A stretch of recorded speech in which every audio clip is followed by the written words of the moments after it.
नमस्कार बच्चों, आप सभी का स्वागत है राज्य शिक्षा शोध एवं प्रशिक्षण परिषद बिहार पटना में। आज हम अर्थशास्त्र विषय की चैप्टर 2 राज्य एवं राष्ट्र की आय के विषय में डिटेल में जानेंगे।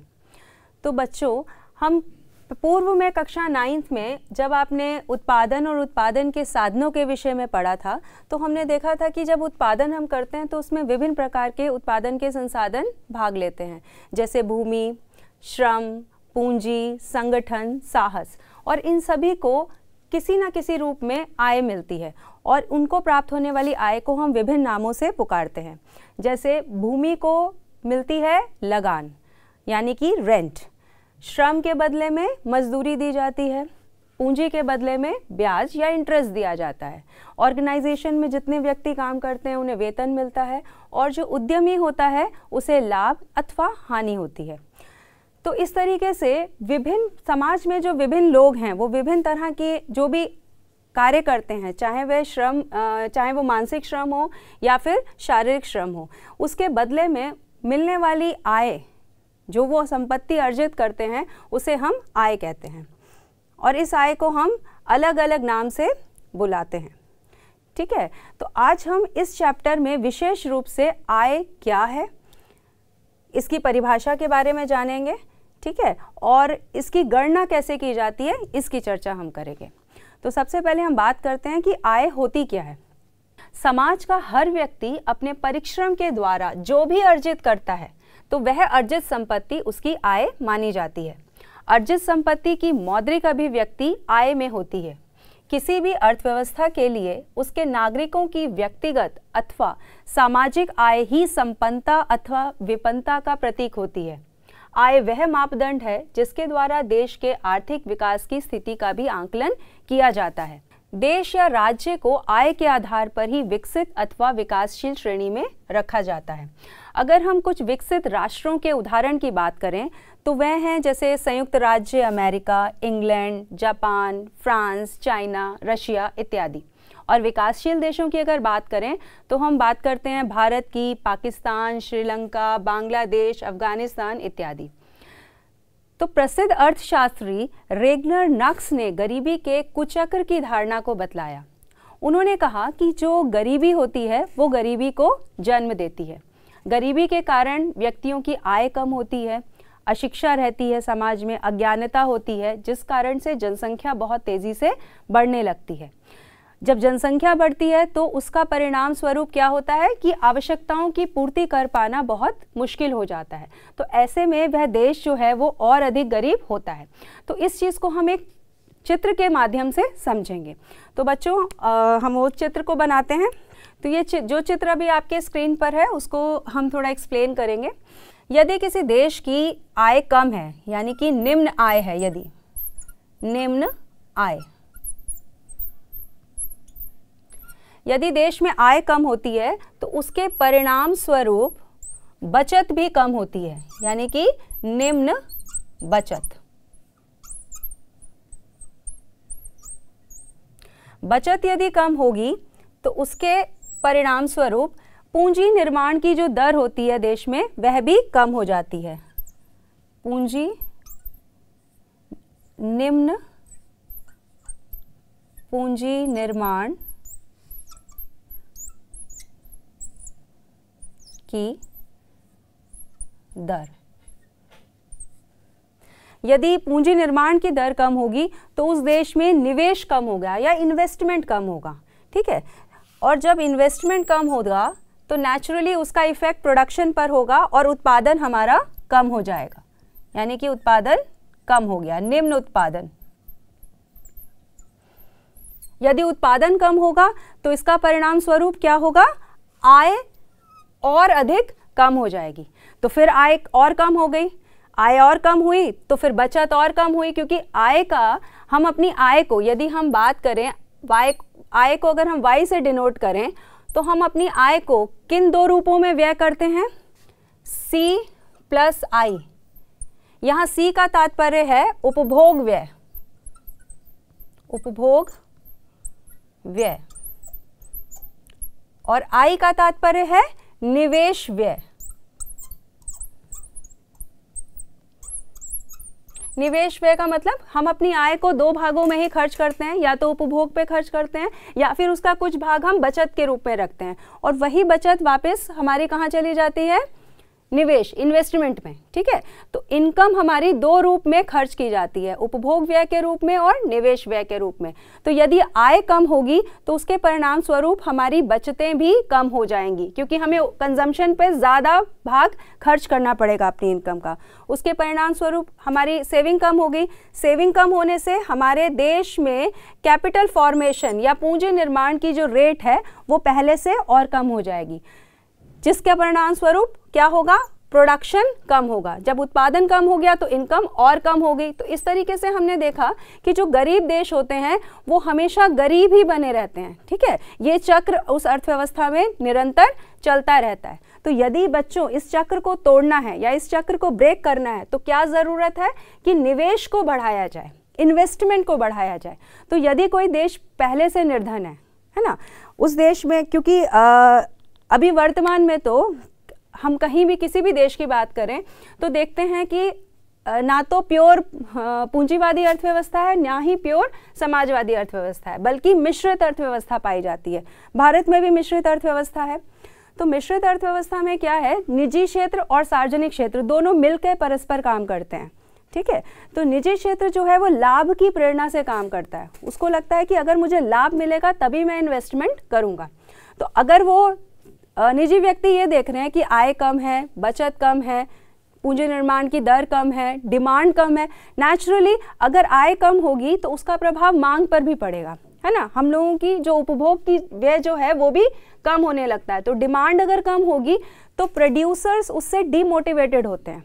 उनको ये लगता है कि उनके द्वारा उत्पादित माल बाजार में बिकेगा ही नहीं। तो ऐसी स्थिति में वो प्रोडक्शन को कम कर देते हैं। तब इन्वेस्टमेंट करेगा कौन? तो ऐसी स्थिति में स्वायत्त निवेश की ज़रूरत होती है, यानी ऑटोनॉमस इन्वेस्टमेंट। और ये ऑटोनॉमस इन्वेस्टमेंट कौन करता है? गवर्नमेंट। ठीक है, तो यदि हमें गरीब राष्ट्रों को गरीबी के दुष्चक्र से बाहर निकालना है तो क्या करना है आवश्यक है? स्वायत्त निवेश को बढ़ाना। और ये स्वायत्त निवेश जो है वो ज़्यादातर सार्वजनिक क्षेत्र या मुख्यतः सार्वजनिक क्षेत्र के द्वारा ही किया जाता है। तो बच्चों, अभी हमने ये जाना कि अगर हमें गरीब राष्ट्र को गरीबी से बाहर निकालना है तो हमें स्वायत्त निवेश को बढ़ाकर या इन्वेस्टमेंट को बढ़ाकर वहाँ पर उत्पादन को बढ़ाना होगा। ठीक है, अब हम बात करते हैं कि हम सभी जानते हैं कि भारत जो है वो कैसा है? विकासशील देश है। ठीक है, और इसमें सभी राज्य जो हैं, इसके विभिन्न राज्यों से बना हुआ ये संघीय प्रदेश है। तो इसके सभी राज्यों की आय भी समान नहीं है, यानी कुछ राज्य आर्थिक रूप से समृद्ध हैं तो वहीं कुछ राज्य आर्थिक रूप से पिछड़े हुए हैं। किसी राज्य में आय ज़्यादा है तो किसी राज्य में कम है। जैसे बिहार, उड़ीसा, मध्य प्रदेश, राजस्थान, छत्तीसगढ़ जैसे राज्य अधिक रूप से पिछड़े हुए हैं। तो वहीं हम दूसरी तरफ देखते हैं महाराष्ट्र, गुजरात, कर्नाटक, पंजाब जैसे राज्य ये आर्थिक रूप से समृद्ध हैं।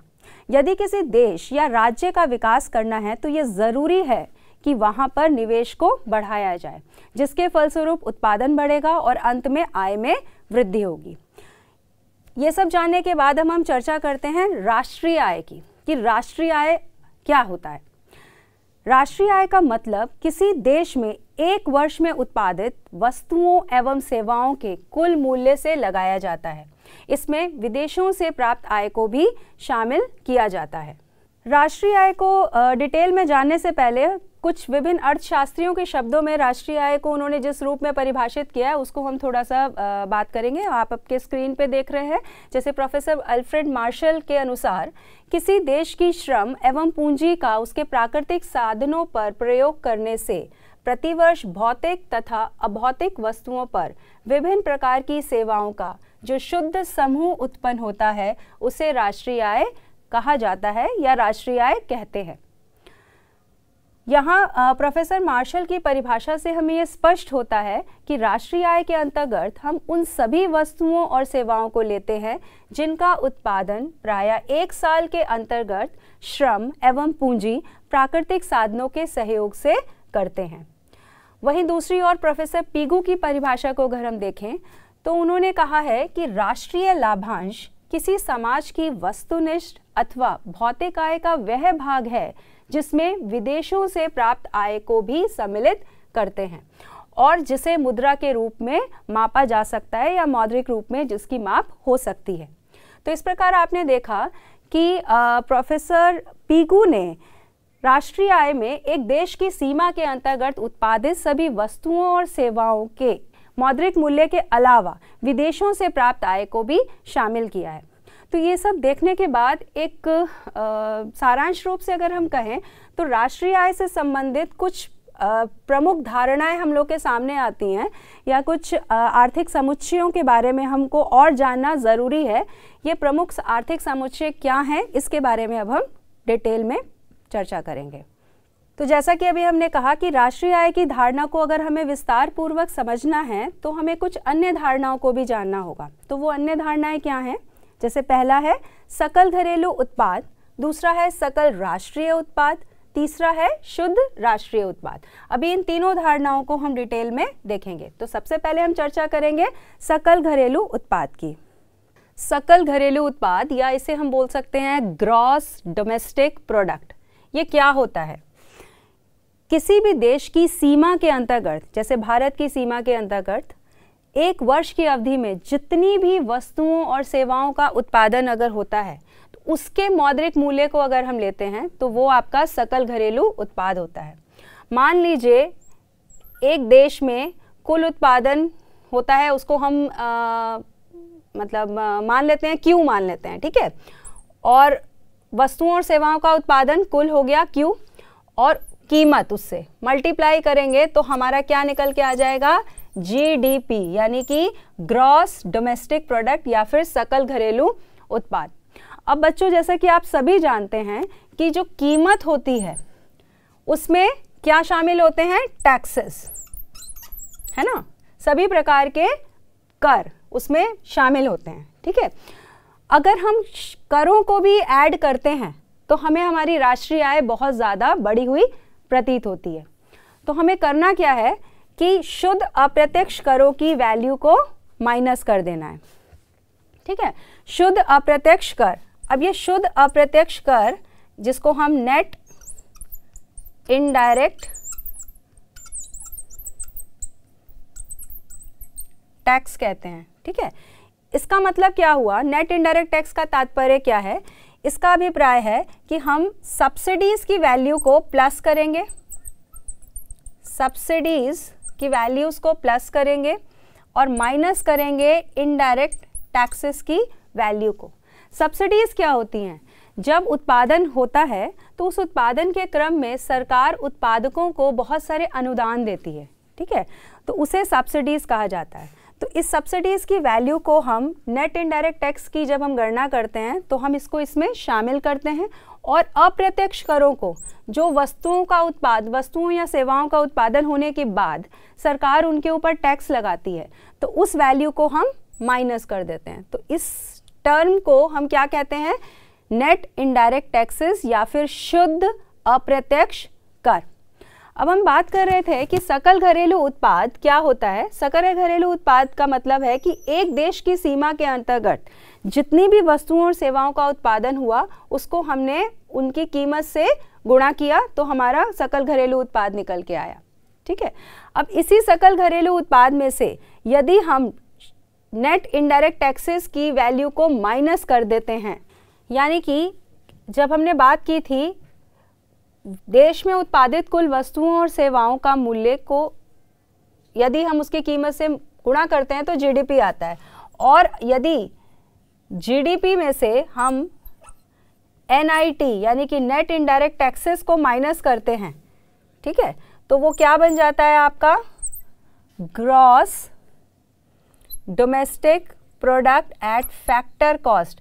अभी तक वो क्या था? Gross domestic product at market price, यानी बाजार कीमतों पर था। अभी हमने उसको किस पे ला दिया है? साधन लागत पर, यानी कि जीडीपी में से यदि हम एनआईटी को यानी कि शुद्ध अप्रत्यक्ष करों को घटा देते हैं तो हमें क्या मिल जाता है? साधन लागत पर सकल घरेलू उत्पाद, ठीक है। तो सकल घरेलू उत्पाद की डेफिनेशन आप लोगों को समझ में आ गई होगी। अब हम आगे बढ़ते हैं दूसरे कॉन्सेप्ट पर, जो है आपका सकल राष्ट्रीय उत्पाद। इसी में से हमने घरेलू शब्द की जगह राष्ट्रीय शब्द को डाल दिया है, सकल राष्ट्रीय उत्पाद। तो सकल राष्ट्रीय उत्पाद से क्या तात्पर्य है? यदि हम विदेशों से प्राप्त शुद्ध साधन आय को सकल घरेलू उत्पाद में जोड़ दें तो क्या बन जाएगा? सकल राष्ट्रीय उत्पाद। क्योंकि अभी वर्तमान में कोई भी देश ऐसा नहीं है जो विदेशों के साथ में व्यापार ना करता हो, या क्लोज्ड इकोनॉमी कहीं भी नहीं है, खुली अर्थव्यवस्था है। ठीक है, वैश्वीकरण के कारण हम दूसरे देशों के साथ में भी व्यापार करते हैं या आर्थिक लेन देन होते हैं। तो जब आर्थिक लेन देन होते हैं तो हम आयात निर्यात करते हैं, है ना। तो निर्यात जब हम करते हैं तो हमें विदेशों से इनकम प्राप्त होती है, और जब हम आयात करते हैं तो हमें यहाँ से इनकम विदेशों को देनी पड़ती है। तो इन दोनों का जो डिफरेंस है उसे हम शुद्ध निर्यात कहते हैं। ठीक है, तो यदि विदेशों से प्राप्त आय को हम सकल घरेलू उत्पाद में जोड़ दें तो क्या बन जाएगा आपका? सकल राष्ट्रीय उत्पाद। अर्थात यदि हम ग्रॉस डोमेस्टिक प्रोडक्ट में ऐड कर दें विदेशों से प्राप्त आय, विदेशों से प्राप्त आय, तब ये क्या बन जाएगा आपका? उस सिचुएशन में ये आपका GNP यानी कि ग्रॉस नेशनल प्रोडक्ट या सकल राष्ट्रीय उत्पाद बन जाता है। तो सकल राष्ट्रीय उत्पाद क्या है? होपफुली आप लोगों को ये समझ में आ गया होगा। अब हम तीसरे कॉन्सेप्ट यानी कि शुद्ध राष्ट्रीय उत्पाद की चर्चा करते हैं। अभी तीसरा कॉन्सेप्ट है हमारा शुद्ध राष्ट्रीय उत्पाद। शुद्ध राष्ट्रीय उत्पाद का तात्पर्य है यदि एक देश में, अभी इससे पहले सबसे पहले हमने बात की थी सकल घरेलू उत्पाद की। ठीक है, सकल घरेलू उत्पाद मतलब यदि एक देश की सीमा के अंतर्गत जितनी भी वस्तुओं और सेवाओं का उत्पादन एक वर्ष में होता है उसका मौद्रिक मूल्य कहलाता है सकल घरेलू उत्पाद। यदि उसमें हम विदेशों से प्राप्त आय को जोड़ देते हैं तो वो बन जाता है सकल राष्ट्रीय उत्पाद। अभी हम बात कर रहे हैं शुद्ध राष्ट्रीय उत्पाद की। शुद्ध राष्ट्रीय उत्पाद का मतलब क्या हुआ? यदि हम GNP में से माइनस कर देते हैं मूल्य ह्रास को, मूल्य ह्रास या फिर डेप्रिसिएशन को।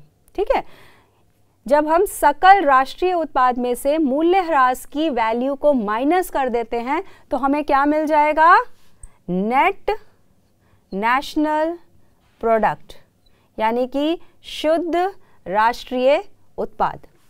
अब प्रश्न उठता है कि ये मूल्य ह्रास क्या है?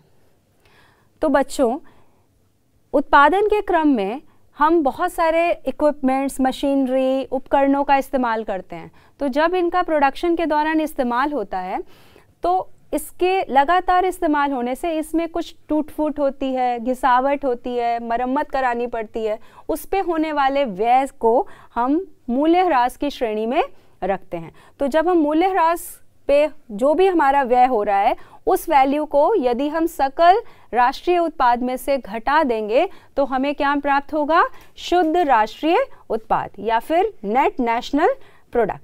तो इस तरह से हमने राष्ट्रीय आय से संबंधित 3 अन्य धारणाओं जैसे कि सकल घरेलू उत्पाद, सकल राष्ट्रीय उत्पाद और शुद्ध राष्ट्रीय उत्पाद के बारे में जाना। अब हम चर्चा करेंगे। तो बच्चों, हमने इस तरीके से ये जाना कि राष्ट्रीय आय आखिर होती क्या है। अब हम बात करेंगे कि राष्ट्रीय आय की गणना करने की एजेंसी कौन है, या राष्ट्रीय आय की गणना किस तरीके से की जाती है।